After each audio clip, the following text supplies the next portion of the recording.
గన్నవరం సెంటర్లో కూడా గన్నవరం అంటే మీ మీడియాలో కూడా గన్నవరం ఒక చిన్న బోర్డు చూపెత్తారు. అట్లాంటి స్థితిలో గన్నవరం నెట్టాడు. మంచి సిగ్నల్ సిస్టమ్ లేదు గన్నవరంలో. అలాగే మహాత్మా గాంధీ స్టాచ్యూ బాగోపోయిన పరిస్థితి, రామారావు స్టాచ్యూ కూడా బాగోని పరిస్థితి. ఈ 2 విగ్రహాలు బ్రాంజ్ విగ్రహాలు ఆర్డర్ చేశా.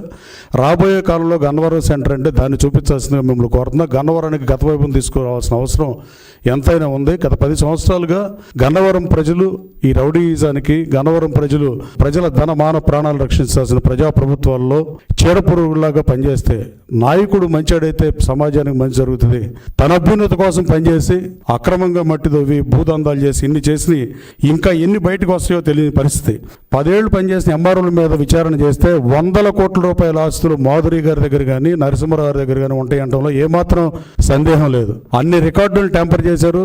అన్ని ప్రభుత్వ భూముల్ని సొంత భూములుగా మార్చి అమ్మిన పరిస్థితి.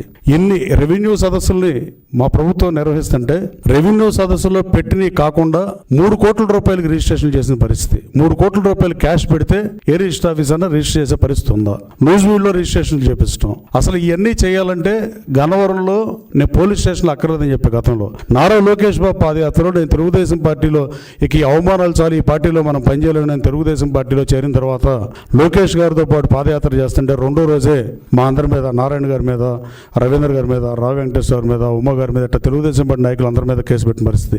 నేను లోకేష్ బాబు పక్కన రోడ్డు మీద నడుస్తుంటే ఆ రోజున నేను 307 అటెంప్టివ్ మర్డర్ నేను చేశానని చెప్పి నా మీద కేసు పెట్టిన పరిస్థితి. అలాగే గతంలో ఎస్సీ ఎస్టీ కేసులు పెట్టిన పరిస్థితి. కేసులు పెట్టడం, వేధించడం నిత్యకృత్యంగా ఉన్నప్పుడు ఆ పాపం ఉసురు డెఫినెట్గా తగులుతుందని నేను మనస్ఫూర్తిగా నమ్ముతున్నా.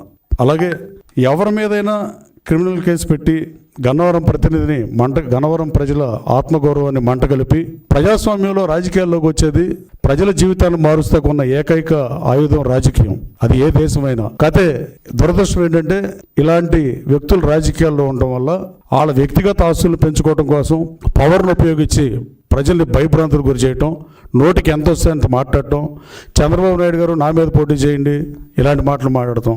ఆ గురువాడు అతనికి సాంతం బుద్ధి కూడా లేదు అతనికి. అతనైతే చంద్రబాబు నాయుడు గారు కుప్పంలో గెలిస్తే నేను అది బూట్లు పాలిష్ చేస్తా. ఇప్పుడు చంద్రబాబు గారు ముఖ్యమంత్రి అయ్యారు, కుప్పంలో గెలిచారు, నువ్వు ఎక్కడున్నావో తెలియని పరిస్థితి. నోటికి ఎంత వస్తే అంత మాట్లాడినప్పుడు కనీసం జగన్మోహన్ రెడ్డి గారు వైసీపీ అధ్యక్షుడిగా దాన్ని ఖండిస్తే తన విలువన్నా పెరిగేది. గాలికి వదిలి ఆయన తిడితేనే బాగుంటుందని చెప్పిగా వదిలి ఇవాళ ప్రతిపక్ష హోదా రాకుండా 11 స్థానాలకు పరిమితం అయిపోయాడు. రేపు వచ్చే ఎన్నికల్లో కూడా జగన్మోహన్ రెడ్డిని సూటిగా అడగదలుచుకున్నా. మీరు మేనిఫెస్టోలో 10% సీట్లు వస్తేనే ప్రతిపక్ష హోదా వద్దని రూల్ బుక్ చెప్తుంది. 18 మంది శాసనసభ్యులు మీరు గెలిపిపోతే నేను అసెంబ్లీకి వెళ్ళనని వచ్చే ఎన్నికల్లో మేనిఫెస్టోలో పెట్టి పోటీ చేసే దమ్ము ఉందా అని.